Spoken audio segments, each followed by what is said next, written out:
Evening, everyone. I'll just give you another 30 seconds for everyone to join.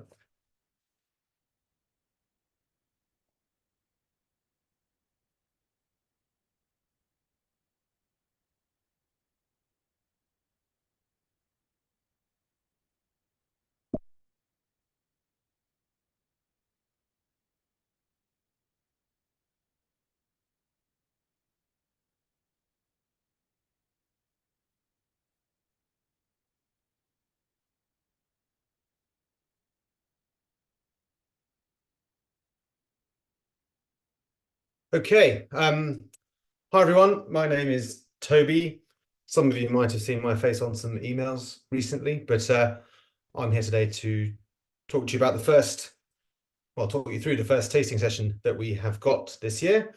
The topic you will all know is the best wines you've never heard of. So the idea being we'll touch on some wines in some regions that perhaps don't find their way into your baskets every time you purchase. So here we go. So I thought what I'd do is I'll just explain a little bit about who I am in case you don't know what these tasting packs are, and then I'll crack on and we can start doing the fun stuff.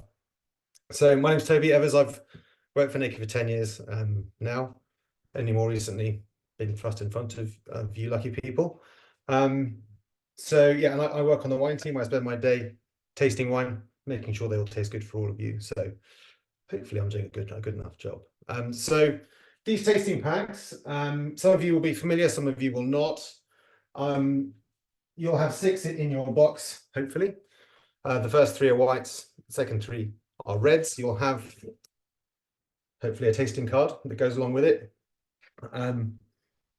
It's everything listed in here is what you need to know about the wines, just sort of smaller bits of information. If you want to know more, there's QR codes that will take you through to the website and you can find out a little bit more information. I'm going to talk about 4 of the wines, and we've got some special guests joining us to talk through.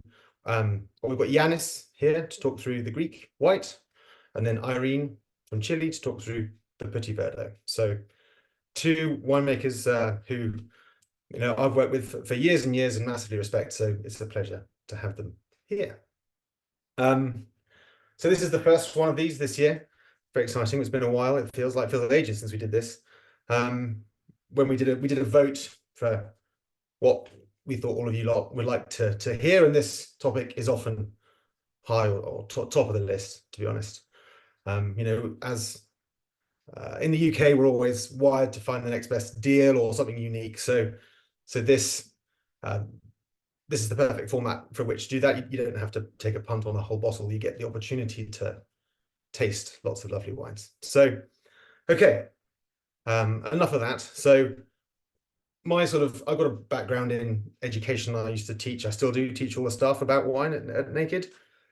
So you will get an educational angle from me, hopefully. And I won't just spend my time giving you a tasting note. I'll try and just give you a little more, something relatable, some situational based tick points, if you like, for you to hopefully relate to the wine. Hopefully that makes sense to you all. Okay, so I've shared my screen. Hopefully you can all see this, and I'm not the best at this kind of stuff, so hopefully it all works. Right. First up, wine number 1. Oh, no, not that one. See, told you. So if you've all got these taster packs, I do warn you, I often will always snip a little bit too much off these bags and cover my computer in wine. So really do just take the tiniest amount off the corner of these bags that are inside here.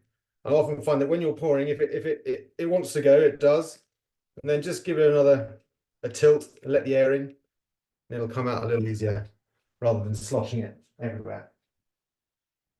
Okay, so those of you who know Naked well will hopefully have heard of Serena Cordero, perhaps not related to this part of the world.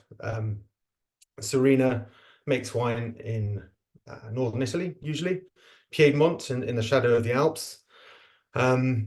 So what has brought her here, you might well ask? Well, so she as well as making wines for us, she's a very talented consultant, and she has time to help wine regions where they might struggle a little more to get out into the industry. So she applies some modern winemaking methods, and she's been employed by a winery in Moldova for some time now. And we went out and asked you guys what we should be buying a few years ago, and Eastern Europe came very high up on the list.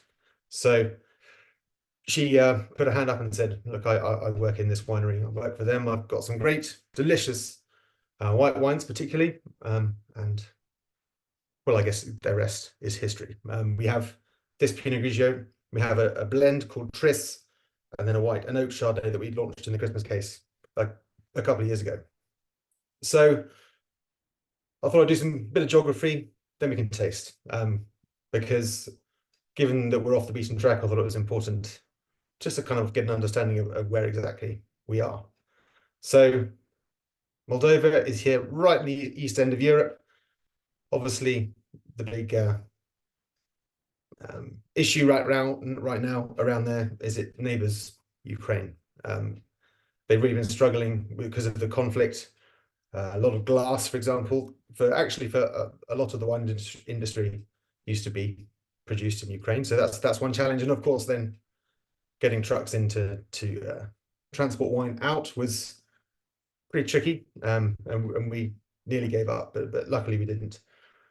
So it's a pleasure to still be working with this region.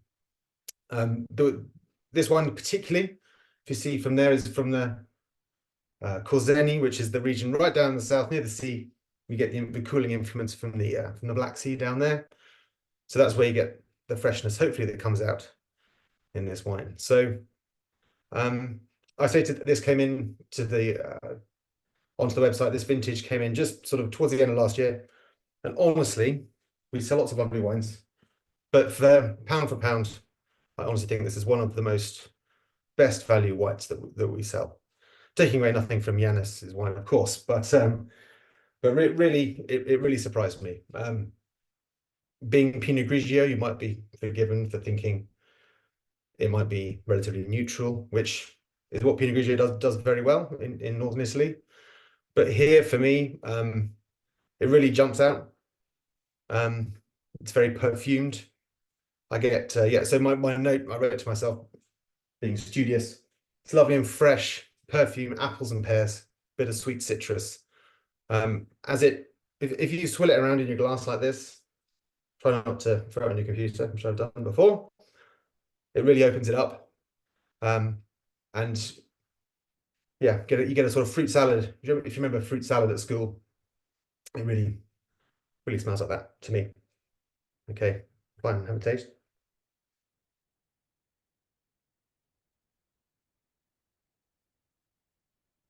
I will be spitting. Sorry about that, but I need to keep my wits about me. But to me, this really, one of the key things when you're assessing wine is for wine tastes like it smells. That's a good thing. You know, that's a sure sign of quality. And that really is evident here. You know, it as expected, it's lovely and fruity, it's lovely and refreshing.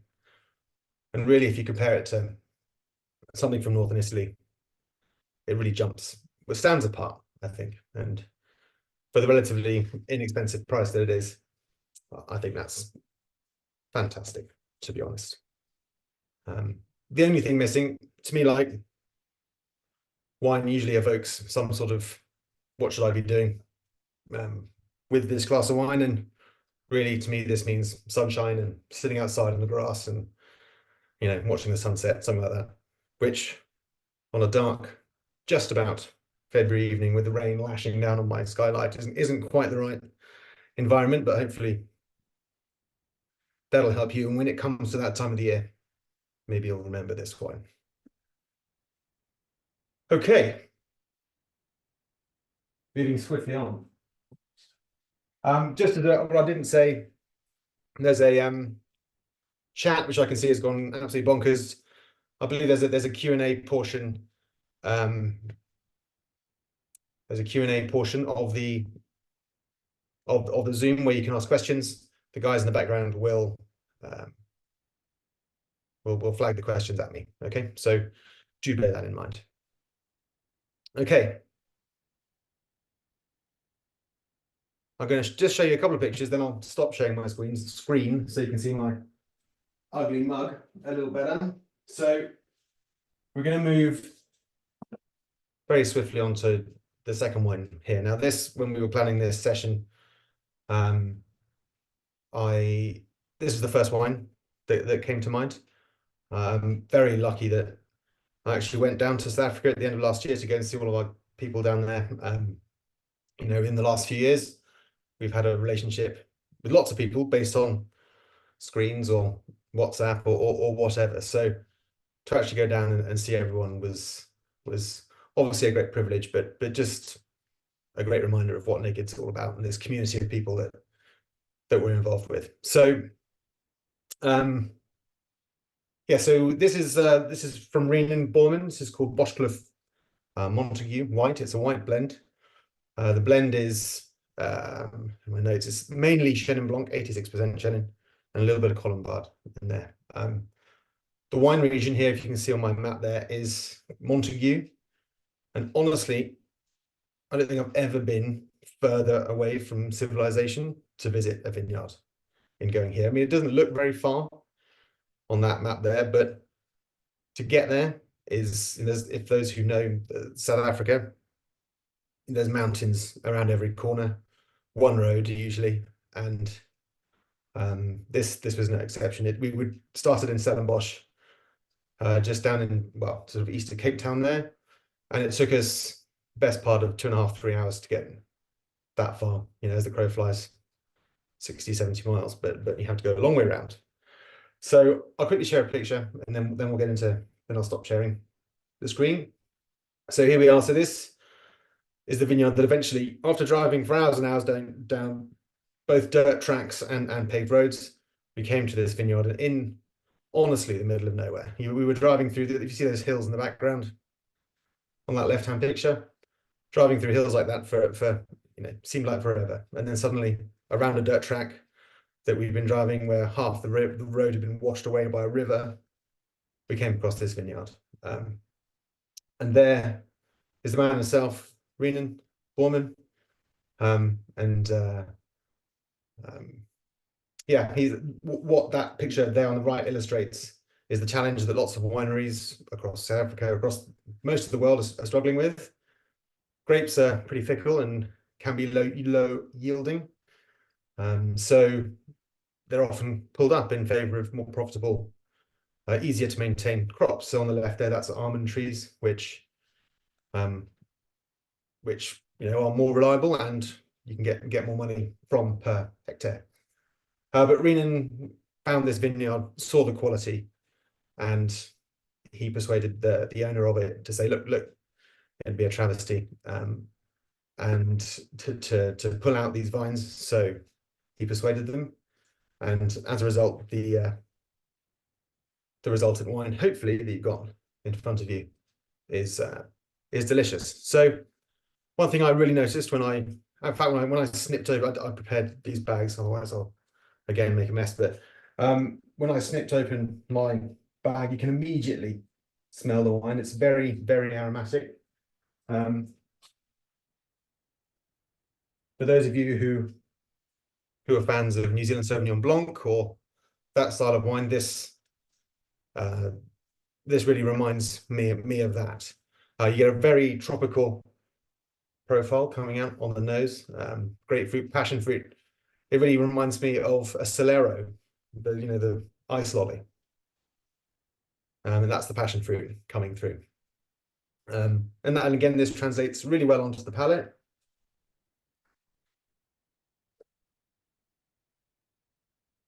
The lovely sweetness of the fruit comes through. You can see the difference between this and the previous one. It really, really coats your mouth. I mean, it's an acquired profile, perhaps, and some might find this a little bit too intense. But actually, when it's lovely and chilled, this hits the spot, and because there's no sugar in it, but because of the ripeness of the grapes, the quality of the grapes that Rhiannon has managed to source here, you really get the impression of fruit sweetness. That's the sort of difference between fruit sweetness and sugar sweetness, if that makes any sense at all. But really a triumph, and you know, this wine and the industry would have been lost in this part of the world. You know, there's lots of people who work on these vines and who don't need to work on the, you know, the low maintenance almond trees. So Rhiannon hasn't only saved some very delicious grapes and some very delicious wine as a result. He's helped the local community who live right out here, and really, well, that makes it taste a bit better in my mind. Hopefully you're enjoying this. I certainly am. Right. I think without further ado, if I've spoken for long enough now, we're going to bring in Yanis to discuss the next wine. Hello from me. Hi to everybody. It's a long time for me since I was able to talk or speak with a lot of guys around the world. And I think I still remember my English since I was in Newcastle once upon a time. Very good. Anyway, we mainly were new producers concerning Moscow-Filero. And nowadays we're quite proud because we have made an innovation in the wine making of this local, strictly local Greek variety. And as far as the microclimate is concerned, we are based in South Greece, in the middle of Peloponnesos, the place which is like a hand in the middle. But we are on the mountains, 650 altitude above sea level, and this is you see in the middle, yes, over there, down there, and this has a yes, in the middle of Peloponnesos, in the purple hand-like land, and we have a special microclimate, and this wine stems from there. As you see, it's very the color, it's very pure. And before we crush the wines, the grapes, we cool them down to 3 degrees Celsius. And this helps us a lot to prevent the loss of aromas. Plus all the chemical reaction are in very low process and in very low speed. Does it get very hot during harvest? Sorry? Does it get very hot during harvest when you pick the grapes? Can it? We harvest in the beginning of October, but since we are in Greece, we may face 25 degrees Celsius, which is a warm weather, you know. But to be honest, we prefer this weather instead of raining weather. And it has an aging potential 2-3 years, Phteri Moscow-Filero, and you may see that it's a floral wine. And it can combine perfume of, you know, night jasmine, roses, and mainly citrus fruits. I really get the rose petal. That's one of the first things I wrote down when I. And I think that wines like that can be easily be paired with Mediterranean cuisine mainly, you know, especially with dishes as pasta with basil, chicken à la crème, and pros, of course, seafood, and very light white or pink sauces. And of course, as you know, because it's a white wine, it's a purple gray variety, and it gives white wine plus rosé wines. It depends on how many days you leave the skin of the grapes get into contact with the juice. And honestly, we are very lucky and honored that we were and still are the only Greek winery that works perfectly with naked. So I wish to you cheers, yamas in Greece, and I hope from the bottom of my heart for you to have a very good year of 2024. Yes. And If in terms you have any questions, please don't hesitate to ask me, and I hope I will be able to answer to you. Yeah, if there are any questions coming in live, I'm going to fire them out now. One that's come through. Are there any challenges, or what are the main challenges, let's say, with making wines in Greece? The problem with the Greek wines is that we have very, very good wines, especially the last decade. But as far as the marketing as a country, we don't have the marketing at the extent we wanted in order to be able to sell to abroad to the level of the cases that we could sell. The last 5 years, we have succeeded to increase as a country our exports, and this is due to the fact that we travel a lot to wine tastings and things like that. And this is the other guy that has the same name as me, is my nephew Thodoris. And the last years, we are happy because we sell mostly to abroad, and the sales are going higher and higher. And the next aim of the winery in the coming years is to produce sparkling wines. Sparkling red wine, did you say? Sparkling white wine. White wines, okay. Moscofilero is a variety that can produce sparkling wines as far also as champagne. Okay. And will it be made in the same way as champagne, or will you? Traditional. We want to produce it in the traditional way. Very cool. And if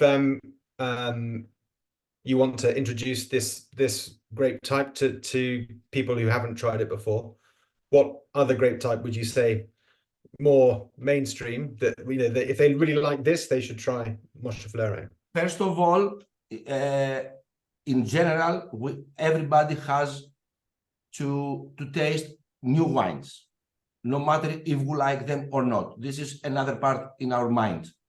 I propose to you to taste Pteri Moscofilero, because this variety is only produced in a specific piece of land in Greece. And after that, you will see that in a very, very good package of wines of Naked, you can also have, in a very decent price, a wine that it's a value for money, and it's a wine that can be served with plenty of dishes that stem from the Mediterranean cuisine.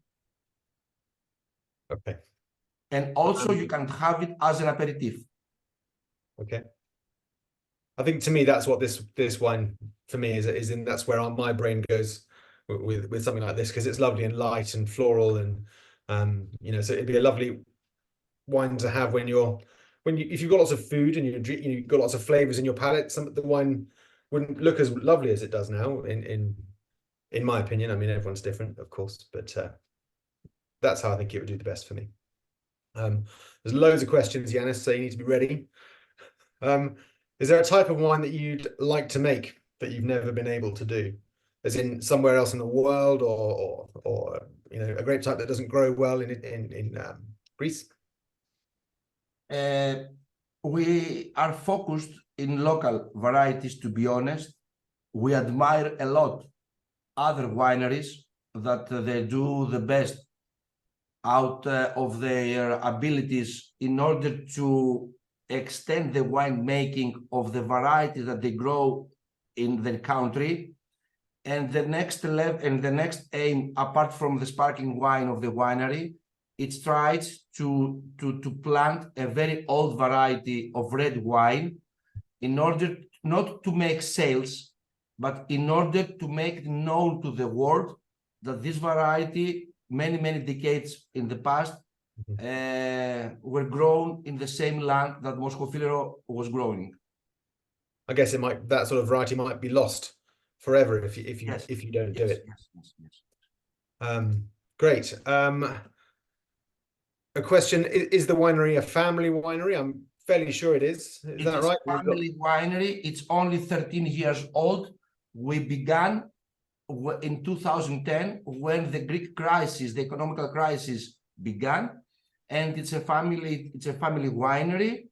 And as I told you before, the second generation, my nephew, which he is 25 years old, and he names Thodoris, Ted in few words, He's an enologist with master's courses in northern Italy and also in Bordeaux. And now he's in Chile, and he works for a very big winery in order to gain experiences from other countries. Perfect. Hopefully you're not planning on retiring anytime soon. No, I'm 47. I think that men get old after 90. Fair enough. Let me just see if there's any more questions coming in. Oh, there's somebody asking, are we likely to see the Hoof and Lure back anytime soon? He knows or she knows something. Okay. Hoof and Lure. We took it once, I think, a few years ago. It's been a long time. Hoof and Lure was the first Greek wine that New York Times wrote about it, that it's amongst the 10 imported wines in the state, the best, that somebody can buy below $20 US. Okay. This wine, it's a low intervention wine. It has a skin contact more or less for 12 days, and we produce it in cement tanks. We are a winery that brought cement tanks a few years ago, and after us, other Greek wineries started working with cement tanks. Mm-hmm. It's a winery. It's a wine that it's unfiltered, low intervention wine with full aromas, but also it gives you aromas like roses and caramel. Mm-hmm. Wow. Well, we've got the wine. We have the other wine that we sell from you. You have Brut Gris. Yeah. Brut Gris. Which is similar to this, yeah? More or less, yes. So, Brut Gris, after the press, it goes half of it in inox, half of it in wooden barrels, and after some time, the juice gets mixed in the cement tank again. Similar but different. I mean, for those who don't know it, we've had it for 2 vintages now. It's a fantastically beautiful wine label, and then the color of the wine it's quite hard to explain. Sort of cloudy orange, pink. Yeah. It's grassy. It's gray, and it's in between orange and rosé. Yeah, exactly. Something like that. It's one of those wines that it's quite hard to understand or anything, but it's fabulous at the same time. Yeah, so it's called Brut Gris. Hopefully one of the guys in the background can put the link for when it's next back up onto the website. But yeah, a lovely one. And well, Yannis, thank you for your time today. It's lovely to see you and to hear about the wines. For me, it was, and it's still an honor to be amongst all of you tonight.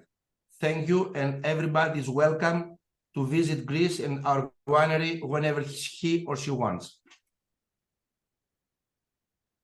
Great. Okay. What we're going to do now is we're going to switch out from having some white wines. We're going to move swiftly into red. I'm just going to quickly reshare my screen very briefly to show them that. One moment.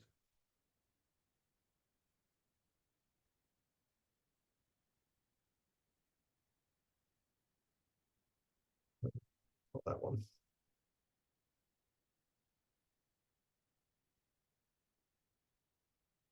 Perhaps I won't. Technology is failing me. So we are going to look next at a wine from North Macedonia. It's called the Merak, made by Marko Stojakovic. North Macedonia. I will try and share my screen again because I really think it is worth trying to see this. Bear with me. There we go. Okay, so North Macedonia is, again, well, those of us who aren't so great at geography might have sort of got close, but perhaps not too close to where exactly this is in Europe. You know, you've got the Albania there. You've got the Aegean Sea down to the south. So the Aegean is where like Troy was, for example. This is sort of trying to paint the picture of where you are. And then if you go west from here, you hit Italy in not very in pretty short order. So, and this wine particularly, I'll stop sharing now. But for me, when we are looking for off the beaten track, in inverted commas, that what you really want to find is you want unique, different wines, you want high quality, and you want great value. That's the sort of holy trinity. And here with this wine, I firmly believe that's what we've achieved, and we're very proud to have found it. We actually held a big tasting with the Archangels some years ago. I admit it was rather a long time ago now. We met up in London, and I called in samples from all over this part of the world, and this wine was tasted blind, and with amongst many other, well, unique grape varieties, let's say. And this wine came out easily on top. So hence the reason we're there. This wasn't a decision that was made by the wine buying team here. This was Archangels getting together and deciding what was best. So we need to thank them for that. And this, well, has proven to be the proof in the pudding. And this is that. So this is made by Marko Stojakovic. He's North Macedonian, and he's been making wine for many years. He's earned his stripes in some very famous chateaus in Bordeaux, Chateau Parma being one of them. Another Vieux Telegraphe, Châteauneuf-du-Pape. So these are big famous names, and he was. They don't just employ anybody. They look for the best. So that's where he earned his stripes. But being a passionate North Macedonian, he decided to head home. He obviously identified that here, there's fantastic grapes, and the ability to make fantastic wine. So he decided that his future as a passionate North Macedonian was here, and it has proven to be successful. So, excuse me, we sell two wines from Marko. We have the Merak here, which is that both wines are based in Vranac. Vranac there, that's the grape variety. This one has is Merlot within the blend. The slightly more premium one called Saga has a Syrah Shiraz component within it. It's slightly more premiumly priced. This wine, it won, well, ever since we've had it, it's been winning awards left and right. This vintage won gold at the Decanter Wine Awards, Decanter World Wine Awards. The previous vintage, there's a typo there on my slide, I apologize. This is the 22 that you've got here. The 2021 vintage won a trophy with the International Wine Challenge, Best Wine in North Macedonia. It won platinum in Decanter. So, these are big awards that we're extremely proud of. And yeah, this wine, we're delighted to have it here with us. It's getting attention from the critics, which is something that's flattering when it's those big names. So in terms of tasting, I mean, what I noticed immediately when I poured this out earlier on is the color. It really, if you've got a bit of white paper or a bit of white background somewhere, and you tilt your glass ever so slightly. Again, don't tilt it too far. I've once poured a bottle of Amarone all over my laptop and killed it, so just be careful. But you really notice the sort of luminous color that this wine has. I mean, some reds might not have that. Yeah, the way the light really travels through it, I really noticed it, to be honest. So, which is obviously a good sign. If the wine has that lovely color to it, it means hopefully that'll translate into the profile of it as well. So if you smell it, I mean, well, I mean, even when it's different from when I opened it before, but it's immediately primary fruit. So, it's just, fruits of the forest come out, red and black cherry for me.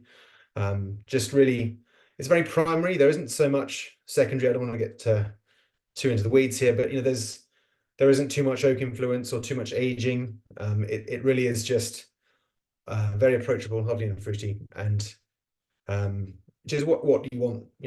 Wine should be enjoyable, and this is the epitome of that for me. So, like I said, lots of lovely fruit profiles there.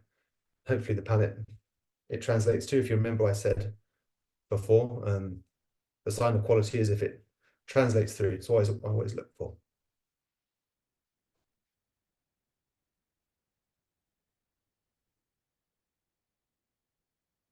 So, for me, this does. You get lovely crunchy bramble fruit, blackberries and raspberries for me. There's lovely acidity. There's you pick acidity by how much you salivate after tasting, and for me, the acidity balances the wine. It leaves you refreshed, and it turns the fruit from being the sort of slightly riper style to the bitter crunch, which to me is very attractive. There's a bit of dustiness for me in there, but tannin, maybe something savory, bit of mushroom or something like that. And then the fruit does actually return on the finish. It really is the full package. And ultimately you want a wine to be moreish, and this is that. It's my sum up of this, what this is it strikes the balance between something that's really approachable and something that's pretty serious. So if you want to educate your palate a little, this could be a good segue into doing that. But it doesn't take itself too seriously either. I wrote myself a little note saying this is a fantastic sofa wine. You can sit or have a bowl of pasta, sit on the sofa and watch Gladiators or something. And this would absolutely be the business for me.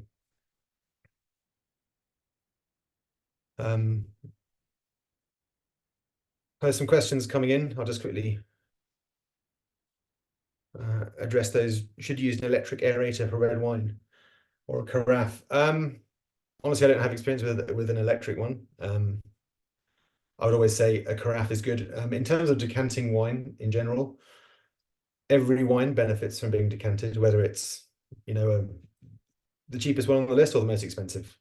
A wine's been there anaerobic in a bottle for however long that might be, and the oxygen that once you uncork it or unscrew it, will wake it up, and so a decanter would be good. If you don't have a decanter, grab your closest water jug or Pyrex measuring jug, pour it into there and pour it back into the bottle, and that'll do just the job, to be honest. And really it'll make your wine drinking, wine enjoyment tenfold, I assure you. Okay. In terms of aging for this, because the question is 2, 3, or 5 years, I would honestly say for aging you need to have acidity, which this has, and you need the fruit. Again, I don't want to get too into the weeds, so I'm doing some studies at the moment, but if the fruit quality is good and it's got somewhere to go, it'll age well. So I'm easily picking out various profiles. So if they're easy to spot, the general rule of thumb is that the wine will age well. It doesn't have the oak in it and the resultant stability, let's say, to last 5 years, but certainly 2, 3 years, 4 years, maybe there's no issue at all with this wine. Okay. Okay, we're going to not so swiftly, move into talking about the next wine.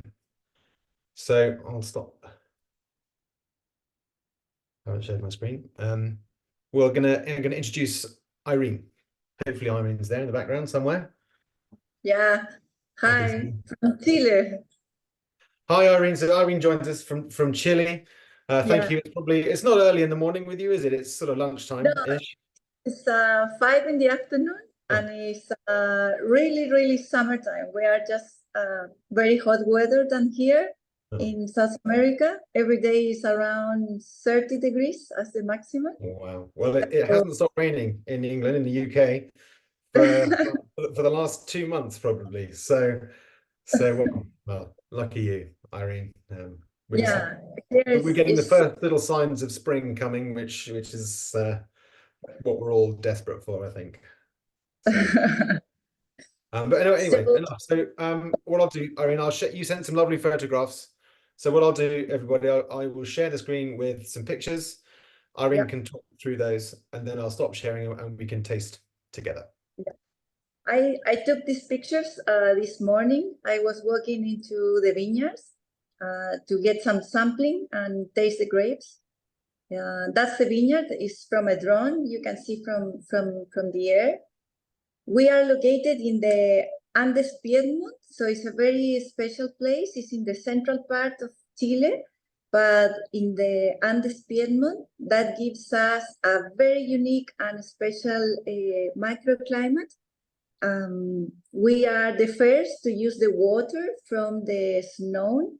In Chile, almost all our water and irrigation come from the snow from the Andes. And in this state, we are just receiving from there. Is water supply a problem? This year, no. This year last year and this year is getting better than before. We got a very rainy winter, and that means a lot of snow in the Andes, and that's fantastic for us. And we have a reservoir there where we keep the water for summertime. That's the cluster, like how they look today. So it's very updated. And Petit Verdot is a small kind of plant. The clusters are small and the berries are small. But that's a lovely contradiction about the wine, because the wine is so big, so intense, and it's totally the opposite that you see in the vineyards. The skins in the grapes are very thick, so that results in a very concentrated tannins and very concentrated wine. And I put that picture, Toby, because normally we need to do a lot of cluster removal, because it has a lot of small clusters, but we left some of them to get all the concentration and all the flavors that we want to have. Because if you have too many grapes, grapes on the vine, you get watered down. Related to the quality that we are looking for, and especially because the weather there is a little bit cooler, so we need to control the clusters to get fully ripe. And the vineyard was planted in 2008, and this wine, the 2019, is the third harvest of this Petit Verdot, because I used to have the Petit Verdot from many times, but I use for blending because of the amount of tannins and the intensity of the wine. And 2017, I decided to put a tank, just 100% Petit Verdot. So I think that's one of the things that I like to enhance, because it's not many Petit Verdots at 100%. I will put a little bit here. I have the bottle is here. Lovely. We'll put a bit. And Petit Verdot, it's originally not from Chile. There's a grape variety. It's a Bordeaux varietal, would you say? Yeah, it's from France, and we have in Chile no many vineyards, but it's a variety that needs a long, dry summer, even a kind similar of Carmeneria, I would say. Carmeneria and Petit Verdot are the last ones to be picked here. And when we are in harvest, when we have the Petit Verdot in the tanks, when we do the powers, it's almost blue because it's so intense in color. It's almost black blue, something like that. And the winery smells totally of Petit Verdot. It's very intense in aromas. And again, it's a lovely contradiction because it has a lot of ripe fruits and at the same time, some kind of spicy, or I said rosemary. It's very intense. Like again, it's one of those wines that when you're pouring it, you can smell it, let alone when you put your nose in there. Like it just really jumps out. And it's a wine that you were telling the qualities of the wine to be aged. And this one, because of the tannins, the acidity, the concentration, is a wine that aged very nicely. In fact, I was scared of the first, when we made the 2017, the first crop, I tried to keep in the bottle for extra time because it's really, really intense. So do you think this wine is looking well now, or do you think it'll last? I think, and it's changing the color too, to a little bit more, showing some aging, and that's good. Normally, when we have in the barrels, we taste the barrels for 6, 8, 9 months, and still the barrels don't go through the wine because the wine itself has a lot of deepness. So I think for the flavors, it's very difficult to get in, and I like that.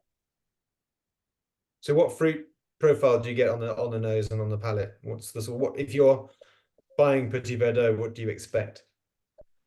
You can have the right flavors of flowers. In some ways are similar to the Syrah, it can be. But then you have the contradiction with some kind of green or spiciness. I think in this one, I have more intense the spicy side, like the rosemary. And in the mouth, you have the acidity just coming out at the very early taste in your mouth. And then I think the tannins are already more quiet because of the time. I think like for me, this, I don't know when I tasted this first with you, a few years ago now, but it seems more mellow than it was, and calmer. Before it was quite intense and almost too much so. Now it still has that, but it's it's more of a circle, if that makes sense to anyone.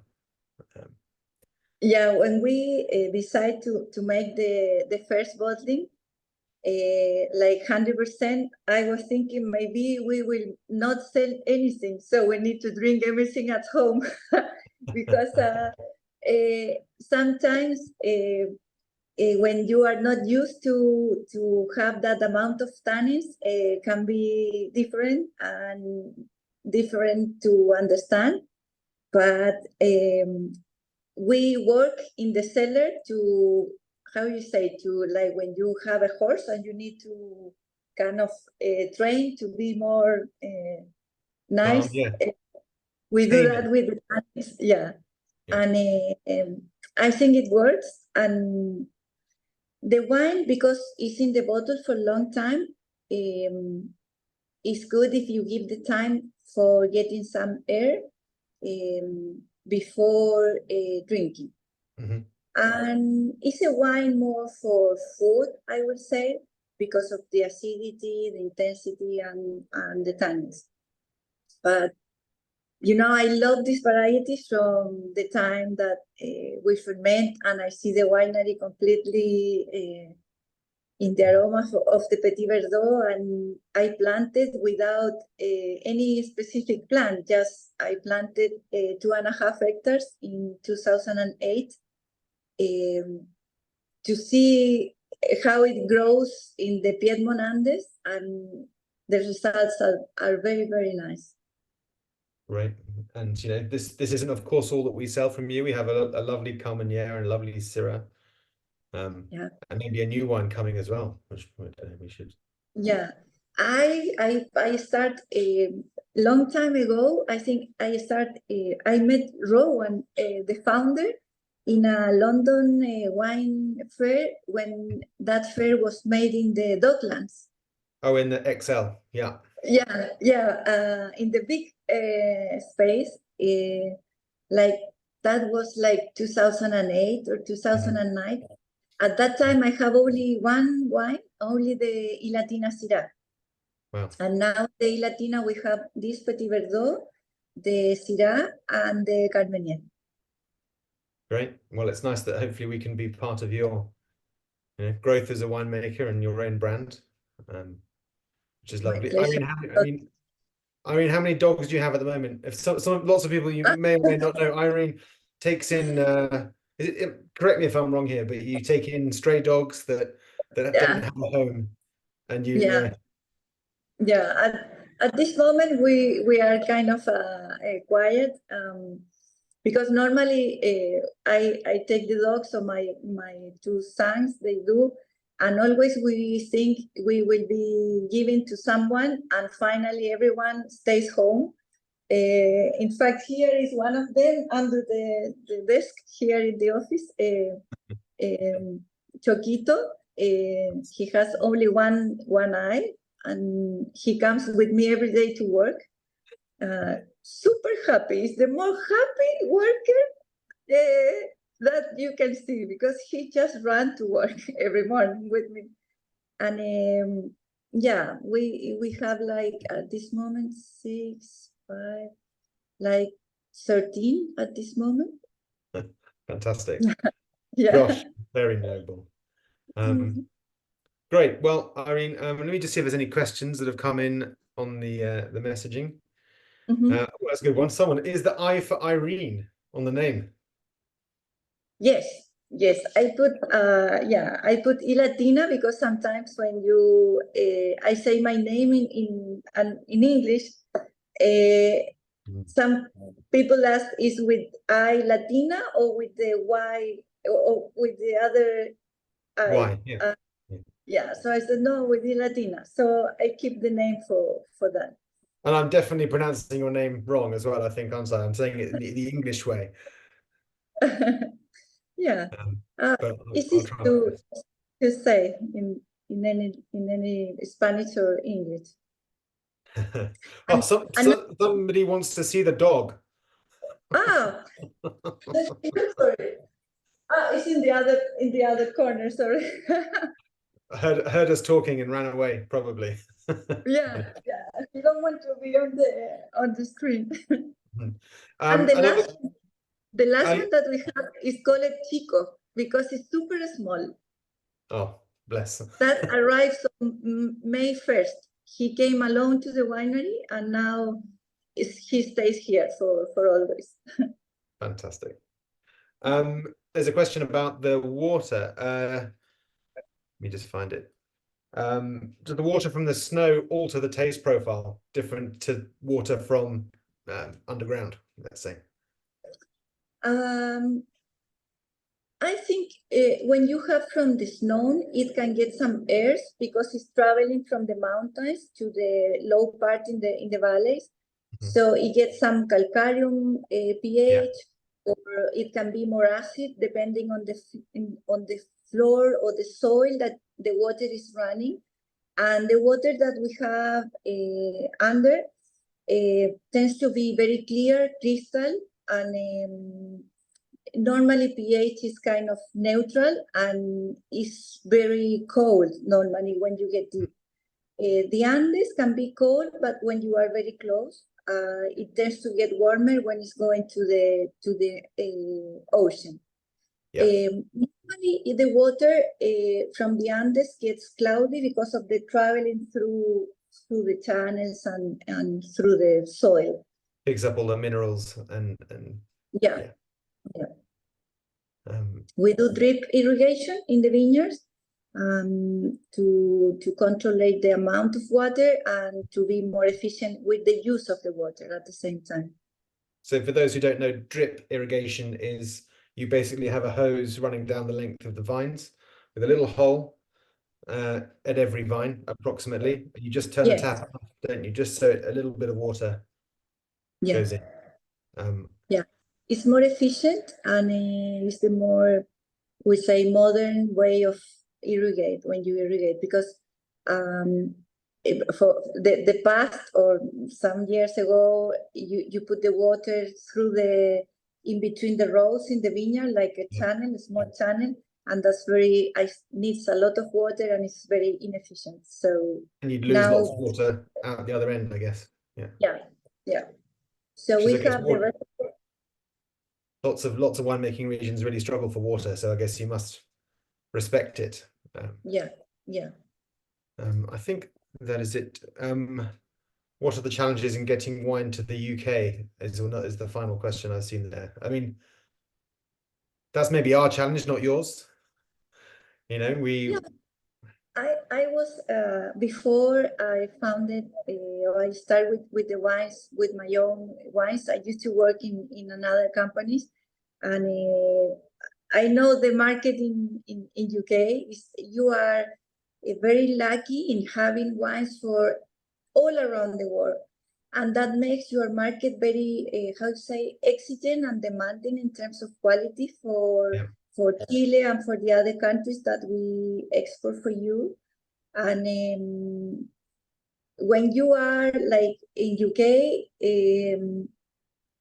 it's like you pass the more difficult, I will say, the more difficult country to be in, because of the experience and the many wines that you have from abroad everywhere.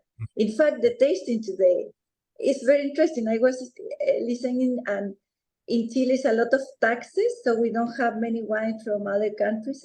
So it's amazing for you to have the opportunity to try wines from everywhere. That's fantastic. Yeah. And of course, you know, well, increasingly so, we're getting lots of English wine. The English wine industry is growing, so which is nice to have our own wine as well. But great, I think that's all we have on the questions. So Irene, I just want to say thank you very much for giving us your time. The wine is delicious. And good luck with harvest. When is it going to begin, do you think? I think with the Chardonnay, with Chardonnay that is here around the winery, we will start in 2 more weeks. This year is a little bit late, like 1 week late than the last year. So normally we start around 10 of March, and this year will be like 15, I guess. Okay, well, good luck, and I hope it goes well, and look forward to tasting the new vintage when it comes.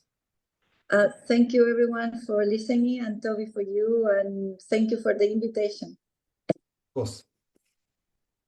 Ciao. Ciao, Irene. Okay, so I'm gonna quickly, I think we only have an hour, but I'm just going to taste the final wine here today. We've got the delicious Negreiros. It's a very hard word to say, but made by Mario Negreiros in the Douro. I'll very quickly just show you where we are in terms of a map. There we go. So we're in Portugal. We're in northern Portugal here. This wine is made by Mario Negreiros. Very hard name to say. I do apologize, Mario, for butchering it. But he's a very lovely man. For those of you who've met him, he's infectiously energetic. Always has an interesting story. You know, his history is actually as a journalist based in Rio de Janeiro, and you know, so he was not in wine at all. There's a family business in Portugal which he eventually came back to take over. The family vineyard actually used to sell, or still does, well, actually I'm not sure about now, but used to sell most of its grapes to Cobans, which is a very famous port, and which is the nature of Portuguese winemaking. I'll stop sharing this screen now. You know, the average size of property in the Douro particularly is something ridiculous, like a half a hectare or something very small anyway. And the nature of the business is that you sell your grapes to the big port houses, or historically and increasingly so wineries. And but Mario decided that he didn't want to do that, anymore, his grandfather's estate. So they decided to keep the best stuff for themselves. And well, cheers to Mario, because that's what we've got here. It's his middle of the range in terms of the sort of ladder of wines that we have from him. There's one called Nu, which means naked in Portuguese, and then there's a reserve level of this wine as well. So the blend in here, we've got Touriga Nacional, which is the sort of, call it the flagship grape of the Portuguese wine industry. That's 80% of the blend, and then there's 20% Touriga Franca. The Portuguese really are the sort of master blenders, if you like. You can see by the vineyards there. There's a sort of rich tapestry of different vineyards and different climates, and it's a narrow country, so that you've got coastal influence and also influence from the continent. So really, that's what sort of epitomizes what Portugal is. And there's lots of great varieties that are impossible to pronounce, but they all sort of form a part of the blend, and this is no exception to that. You would have seen from the photo I shared, it's a very wild and unforgiving place. It's hot. Those of you who follow Oscar Quevedo might have seen a video that he posted a year or two ago now of wildfires raging through the valley. He's at the top of the hill, and there are wildfires in the valley destroying vineyards, and so it's very barren. Water is very scarce. But as a result, because of the heat, you get this concentration of flavor. The ripeness of grapes is strictly controlled. You've got to be very careful, but you get fantastic intensity. So this, it's where Irene's it's a little different to that. This is brooding, if you like. It's wider. Like Irene's, you immediately get flavor profiles. Here, it just sort of tastes. It smells big, and broad and intense. It sort of feels like it's a sleeping giant in some kind of way. Like it's very dark blackberry, black plum. Those sort of profiles coming through for me.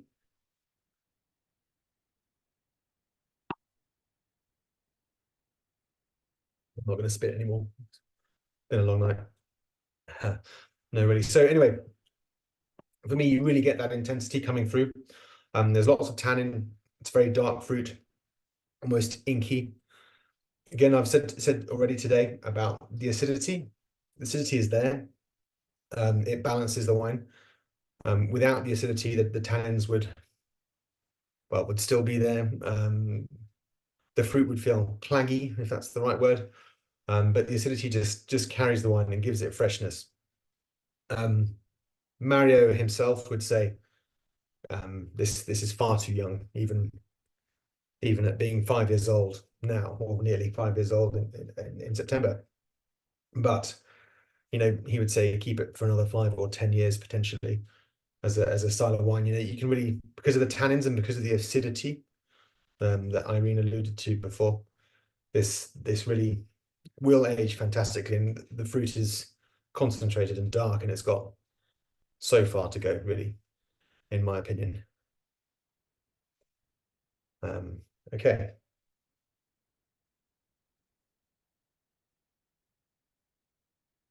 And Mario, what was I going to say? Yeah, he's been with us for a long time. He's actually brought his daughter Katerina into the fold. He's one of the old school, let's say, and he's a fantastic winemaker. He's a creative, he's a writer. It's not so hot on the tech, replying to emails or our very complex computer purchase order systems. So his daughter Katerina is a breath of fresh air for him and for us, and it really has allowed him to focus on the good stuff. Yeah, and he actually there's a proper community. He works with Oscar Quevedo as well. They'll help each other out, and it's nice that they sort of probably wouldn't have met without the naked community, which is always nice to think. There's a question here, Timmy. How did you put the wines together? Yes, I did. I mean, you know, these tastings are owned by, you know, whomever is presenting, and I decided to, well, you know, you can see where I can enthuse about wines, places I've been, wines I particularly enjoy. So I'm very glad that you've enjoyed it. Again, not harping on too much about this format of tasting, but you know, you might not want to buy a whole bottle of a Greek white. Don't want to take the punt. So actually, you know, do come to more of these sessions, because it gives you the opportunity just to see how you might go. It might change your views somewhat. I mean, we're all the same creatures. You find you generally will buy the same things at the supermarket and buy the same wines, and so this is a nice way to, well, to hopefully introduce you to some different things. Okay. In the background, they're asking me, do I have a favorite? I don't know if that's you guys on the or somewhere there. I mean, I can't possibly pick a favorite. Like yeah, I'm very fond of oh, it's from Jane. Okay, Jane. So Jane, I having been to see Renan quite recently, I'm probably most attached to him and in that winery, having been there, experienced it, felt it. You know, it's very easy to stand and assess wine in your office in a garden in Suffolk, but to actually go there and get a feel for it all, really, you know, wine is, again, don't want to get too romantic, but wine is much more about, to you know, naked, it allows you to have, there's a bit more romance about it. You can be part of it, and that Montague wine, you know, I understand it and enjoy it. So that's probably it. But they're all good, of course. Right, I think that's all I have to say about that. The next event, well done, reminder. We've got one coming up towards, well, we've got another taster pack event towards the June time-ish. I think we're going to have another one. We're going to try and do another 2 or 3 this year. So do keep a lookout. Do keep a lookout for that.